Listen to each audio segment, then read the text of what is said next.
Definisi fasilitas. Wahyuningrum tahun 2004 menyatakan bahwa fasilitas adalah segala sesuatu yang dapat mempermudah dan melancarkan pelaksanaan tata usaha.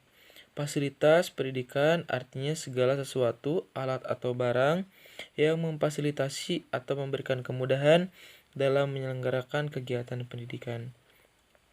Sarana pendidikan sebagai segala macam alat yang digunakan secara langsung dalam proses pendidikan. Sedangkan prasarana pendidikan adalah macam alat yang tidak secara langsung digunakan dalam proses pendidikan. Fasilitas adalah sarana dan prasarana yang harus tersedia untuk melancarkan kegiatan pendidikan di sekolah.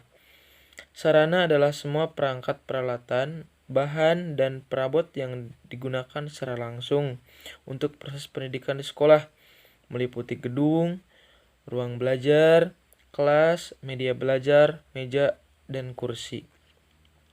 Sedangkan prasarana adalah fasilitas yang secara tidak langsung menunjang jalannya proses pendidikan, meliputi halaman sekolah, taman sekolah, dan jalan menuju sekolah. Sopiatin tahun 2010. Definisi sarana dan prasarana pendidikan. Menurut Wahyudin 2004, sarana pendidikan adalah segala fasilitas yang diperlukan dalam proses pembelajaran, yang dapat meliputi barang bergerak maupun barang tidak bergerak, agar tujuan pendidikan tercapai. Ibrahim Bafadal mengemukakan bahwasanya prasarana pendidikan dapat diartikan sebagai perangkat yang menunjang keberlangsungan sebuah proses pendidikan. Adapun bertanggungjawaban tentang sarana dan prasarana pendidikan adalah para pengelola administrasi pendidikan. Hubungan antara peralatan dan pengajaran dengan program pengajaran, tanggung jawab kepala sekolah, dan kaitannya dengan pengurus dan prosedur, beberapa pedoman administrasi peralatan, administrasi gedung, dan perlengkapan sekolah. Prasarana pendidikan adalah semua perangkat kelengkapan dasar yang secara tidak langsung menunjang proses yang secara tidak langsung pendidikan di sekolah. Dalam pendidikan misalnya lokasi atau tempat, bangunan sekolah, lapangan olahraga, ruang, dan sebagainya. Jenis-jenis dan fungsi sarana prasarana ditinjau dan dari habis tidaknya dipakai. Sarana pendidikan habis pakai dalam waktu singkat. Sarana pendidikan yang habis pakai adalah segala bahan atau alat yang apabila digunakan bisa habis dalam waktu yang relatif singkat. Contoh, kapur tulis, beberapa bahan kimia untuk praktik guru dan siswa, dan sebagainya. Sarana pendidikan tahan lama. Sarana pendidikan tahan lama adalah keseluruhan bahan atau alat yang dapat digunakan secara terus-menerus dan dalam waktu yang relatif lama. Contoh, bangku, mesin tulis, atlas, globe, dan beberapa peralatan olahraga. Bergerak tidaknya saat digunakan. Sarana pendidikan yang bergerak adalah sarana pendidikan yang bisa digerakkan atau dipindahkan sesuai dengan kebutuhan pemakaiannya. Contohnya, almari arsip sekolah, bangku sekolah, dan sebagainya. Sedangkan sarana pendidikan yang tidak bergerak adalah semua sarana pendidikan yang tidak bisa atau relatif sangat sulit untuk dipindahkan, misalnya saluran dari perusahaan daerah air minum atau bisa disebut juga PDAM, ditinjau dari hubungannya dengan proses belajar mengajar, yaitu alat pelajaran, media pengajaran, dan alat peraga. Pengelolaan sarana prasarana pendidikan. Perencanaan sarana pendidikan, yaitu penentuan kebutuhan merupakan perencanaan pengadaan sarana pendidikan yang diperlukan dalam penyelenggaraan pendidikan. Sebelum mengadakan alat-alat tertentu atau fasilitas pendidikan, terlebih dahulu harus melalui prosedur yang benar, yaitu melihat dan memeriksa kembali keadaan dan kekayaan yang telah ada agar tidak terjadi sarana pendidikan yang mubazir, seperti pengadaan kembali sarana yang masih memadai dan segi kuantitas maupun kualitas atau pengadaan aktivitas yang tidak diperlukan dalam penyelenggaraan pendidikan. Setelah melalui prosedur yang benar, baru bisa ditentukan jenis sarana yang diperlukan berdasarkan kepentingan pendidikan di sekolah yang bersangkutan. Standar sarana prasarana pendidikan. Setiap satuan pendidikan wajib memiliki sarana yang meliputi perabotan peralatan pendidikan, media pendidikan, buku dan sumber belajar lainnya, bahan habis pakai, serta perlengkapan lain yang diperlukan untuk menunjang proses pembelajaran yang teratur dan berkelanjutan. Setiap satuan pendidikan wajib memiliki prasarana yang meliputi lahan, ruang kelas, ruang pimpinan satuan pendidikan, ruang pendidik, ruang tata usaha, ruang perpustakaan, ruang laboratorium, ruang bengkel kerja, ruang unit produksi, ruang kantin, instalasi daya dan jasa, tempat berolahraga, tempat beribadah, tempat bermain, tempat berkreasi, dan ruang atau tempat lain yang diperlukan untuk menunjang proses pembelajaran yang teratur dan berkelanjutan. Standar sarana dan prasarana merupakan kebutuhan utama sekolah yang harus terpenuhi sesuai dengan amanat Undang-Undang Sistem Pendidikan Nasional Nomor 20 Tahun 2003, PP Nomor 19 Tahun 2005, dan Peraturan Menteri Pendidikan Nasional Nomor 24 Tahun 2007.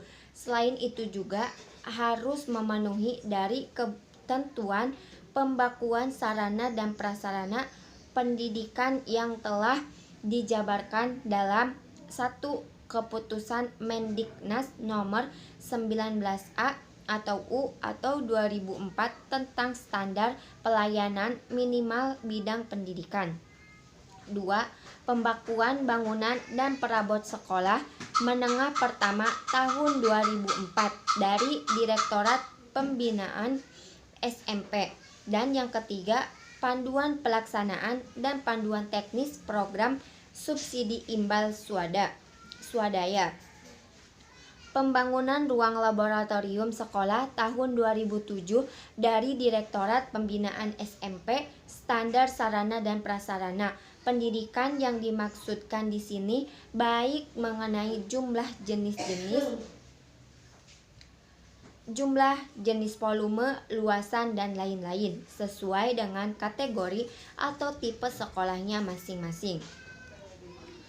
Landasan hukum dikeluarkan standar dan sarana prasarana yaitu sarana dan prasarana dalam proses belajar mengajar. Pesatnya perkembangan ilmu pengetahuan dan teknologi membuat adanya perubahan dalam pendidikan, mulai dari perubahan sarana dan prasarana belajar sekolah yang diharuskan sesuai dengan standar sehingga tujuan pembelajaran siswa di sekolah dapat dicapai secara efisien. Perubahan juga terjadi pada metode belajar siswa dari metode konvensional sampai metode belajar siswa aktif. Perubahan metode pembelajaran tersebut juga harus diimbangi dengan fasilitas-fasilitas sekolah yang mendukung. Jenis peralatan dan perlengkapan yang ada di sekolah disediakan dan cara-cara pengadministrasiannya mempunyai pengaruh besar terhadap program mengajar belajar. Persediaan yang kurang dan tidak memadai akan menghambat proses belajar mengajar. Demikian pula administrasinya yang jelek akan mengurangi kegunaan alat-alat dan perlengkapan tersebut. Sekalipun peralatan dan perlengkapan pengajaran itu kegunaannya sangat istimewa. Titik berat dalam hal ini adalah kepada belajar yang dikaitkan dengan masalah-masalah dan kebutuhan, serta kegunaan hasil belajar nanti di dalam kehidupannya. Karena penyediaan sarana pendidikan di suatu sekolah haruslah disesuaikan dengan kebutuhan anak didik serta kegunaan hasilnya di masa-masa mendatang. Penataan barang-barang yang tidak habis pakai, yaitu dengan cara mengatur barang yang ada dengan memberikan nomor dan kode pada barang tersebut sesuai dengan sandi yang berlaku. Hal ini dilakukan agar petugas dan pemakai lebih mudah memakai dan mengawasi pemakaiannya. Penyimpanan sarana dan prasarana pendidikan. Penyimpanan adalah kegiatan yang dilakukan untuk menampung hasil pengadaan dan umumnya barang tersebut ialah milik negara pada wadah atau tempat yang telah disediakan. Penyimpanan sarana dan prasarana pendidikan adalah kegiatan menyimpan suatu barang baik berupa perabot, alat tulis kantor, surat-surat maupun barang elektronik dalam keadaan baru ataupun sudah rusak yang dapat dilakukan oleh seseorang, beberapa orang yang ditunjuk atau ditugaskan pada lembaga pendidikan. Aspek yang perlu diperhatikan dalam penyimpanan adalah aspek fisik dan aspek administratif. Aspek fisik adalah aspek dalam penyimpanan wadah yang diperlukan untuk menampung barang milik negara yang berasal dari pengadaan. Aspek ini bisa disebut gudang, yang dapat dibedakan menjadi gudang pusat, gudang penyalur, gudang transit, dan gudang pemakai. Gudang pusat yaitu gudang yang diperlukan untuk menampung barang hasil pengadaan yang terletak pada unit. Biasanya gudang pusat juga digunakan untuk menyimpan barang yang akan dijadikan stok atau persediaan. Gudang penyalur yaitu gudang yang digunakan untuk menyimpan barang sementara sebelum disalurkan ke unit atau satuan kerja yang membutuhkan. Gudang transit yaitu gudang yang digunakan untuk menyimpan barang sementara sebelum disalurkan ke unit atau satuan kerja yang membutuhkan. Gudang pemakai yaitu gudang yang digunakan untuk menyimpan barang-barang yang akan dan telah digunakan dalam pelaksanaan kegiatan.